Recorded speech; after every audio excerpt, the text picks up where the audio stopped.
Bonjour à toutes et à tous, bienvenue dans votre nouvelle émission hebdomadaire ActuPaix pour vous informer des actions de consolidation de la paix et du vivre ensemble au Mali, au Sahel et partout dans le monde. Dans les titres de ce premier numéro, nous avons l'ONG Think Peace qui vient de lancer le début de ses activités du projet Générer Pantis Armés à jeunes acteurs du changement positif Girac Jacques, la rénovation du centre culturel de la ville de Badjangara pour le renforcement de la cohésion sociale par Think Peace Sahel, l'aménagement qui soutient le renforcement de capacité d'une trentaine de personnes dans le centre du Mali dans le cadre de son projet Un métier pour la paix. L'ONG Think Peace Sahel invite à prendre part à la planification annuelle 2022 du plan d'action de la résolution 1325. Lutte contre l'extrémisme violent dans le Sahel, l'implication des femmes sollicitées pour faire taire les armes à jamais.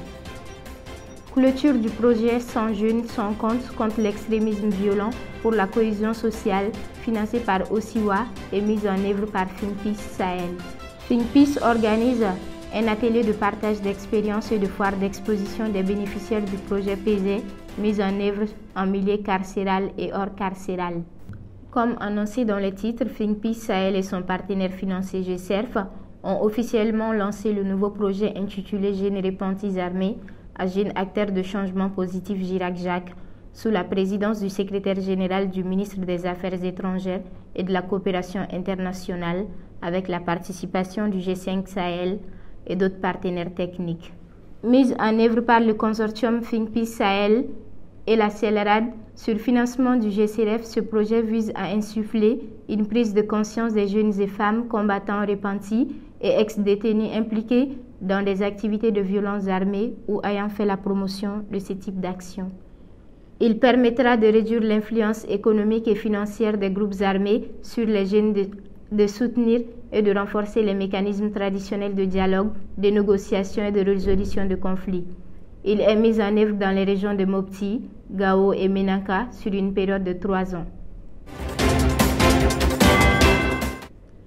Think Peace a procédé à la rénovation du centre culturel de Badjangara dans la région de Mopti en vue de contribuer au renforcement de la cohésion sociale et de la promotion de la culture dans les... Cette initiative rentre dans le cadre du plan d'action 2021-2022 du projet de résilience des communautés à la prévention de l'extrémisme violent en engageant des acteurs de changement du FAMOC. La rénovation de ce centre culturel intervient suite à une demande de la communauté pour leur permettre de bénéficier d'un lieu de retrouvailles, d'expression des talents culturels, afin de renforcer les liens sociaux. Regardons ensemble les images de nos points focaux sur place. Aujourd'hui, pour venir voir ce que Think Peace a réalisé à travers le CIC, quand même vraiment je félicite beaucoup ce partenaire. Et vraiment par rapport à avant, la salle était trop dégradée et ce partenaire Think Peace, on voit vraiment, c'est comme si Badjangara vient de se faire doter d'une nouvelle salle de concert de tout qui fait la fierté de l'agence de Badjangara. Je suis contente vraiment de voir la salle rénovée. Avant là, bon, c'était un peu dégradé. C'est des constructions de ça date vraiment un peu longtemps. Mais aujourd'hui, là, vraiment, avec l'effort des jeunes de la ville, on a vu vraiment un grand changement. Bon, on a fêté même notre 8 mars dans cette salle bien rénovée. Tout le monde était content de voir vraiment la salle rénovée. Vraiment. Un important projet de l'aménagement a permis à une trentaine de personnes, dont les femmes des régions de Douanza, Badjangara et Mopti, d'apprendre et d'exercer un métier. D'un coût global de près de 140 millions de francs CFA, ce projet d'une durée de 7 mois doit contribuer à la réduction de la vulnérabilité socio-économique et à la résistance contre l'extrémisme violent et la radicalisation dans les communautés ciblées.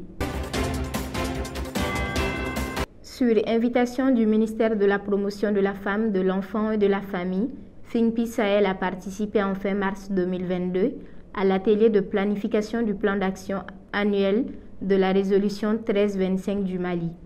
Think Peace était représenté à l'atelier par son chargé de projet, M. Abdul Kola Bokoum.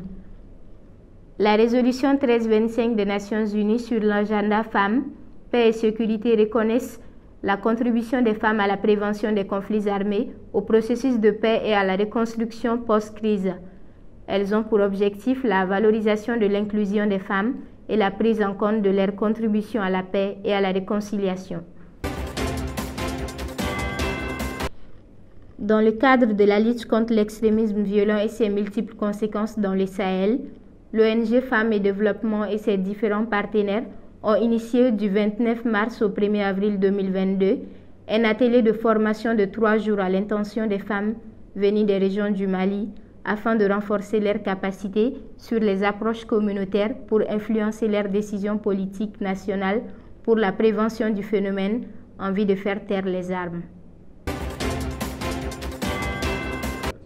En fin mars, Think Peace a clôturé son projet Sans jeunes, sans compte contre l'extrémisme violent pour la cohésion sociale qui avait pour but d'utiliser les comptes pour sensibiliser les jeunes et les communautés sur l'importance du dialogue, la tolérance, le vivre ensemble, la diversité culturelle et religieuse pour aboutir à une paix durable.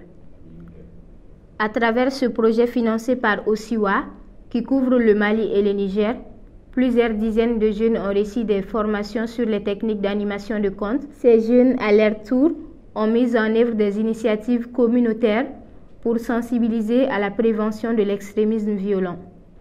Une campagne digitale a aussi été menée pour sensibiliser les populations du Mali et du Niger sur les effets néfastes de l'extrémisme violent, les avantages du dialogue communautaire et la tolérance à travers les contes racontés en plusieurs langues locales du Mali et du Niger, y compris le Bambara, le Peul, le Dogon, le Haoussa et le Zarma.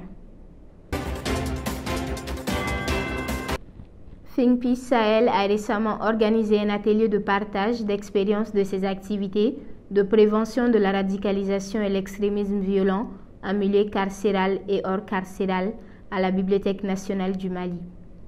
Placé sous la présidence du ministère de la Justice, l'atelier avait pour but de créer un cadre d'échange entre les bénéficiaires du projet intitulé « Prévenir l'extrémisme violent à travers des solutions alternatives intégrées » (PESE) et de partager les acquis du projet.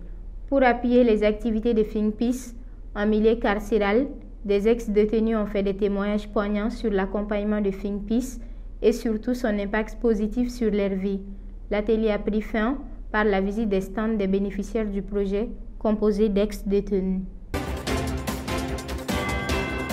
À l'instant, une brève sur les initiatives de renforcement de la paix et de cohésion sociale au Sahel et dans le monde.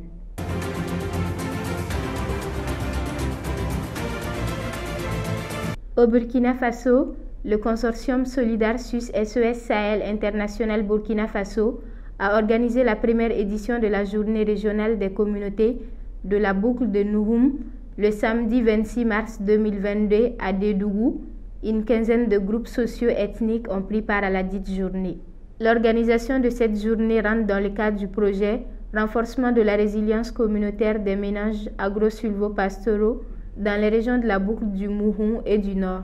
L'objectif de la dite journée est de contribuer à la création d'interactions positives entre les différents groupes sociaux et à la consolidation de la coexistence pacifique dans la dite localité.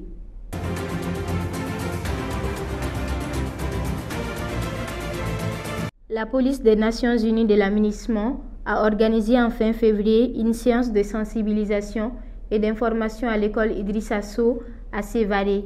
L'objectif était de donner aux femmes et aux filles des informations permettant de combattre la violence sexuelle et sexiste dans les écoles et dans les familles.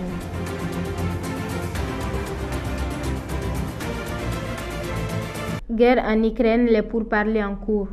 La 4e session de pourparlers entre Moscou et Kiev a débuté en mars par visioconférence et s'est poursuivie au cours du mois.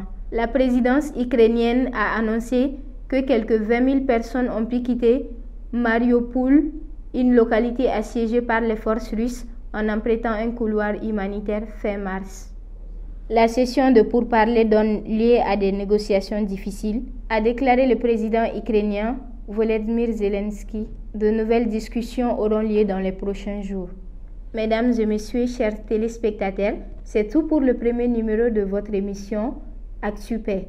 Je vous donne rendez-vous la semaine prochaine pour un autre numéro. D'ici là, semez la paix autour de vous et encouragez les autres à faire autant. À bientôt.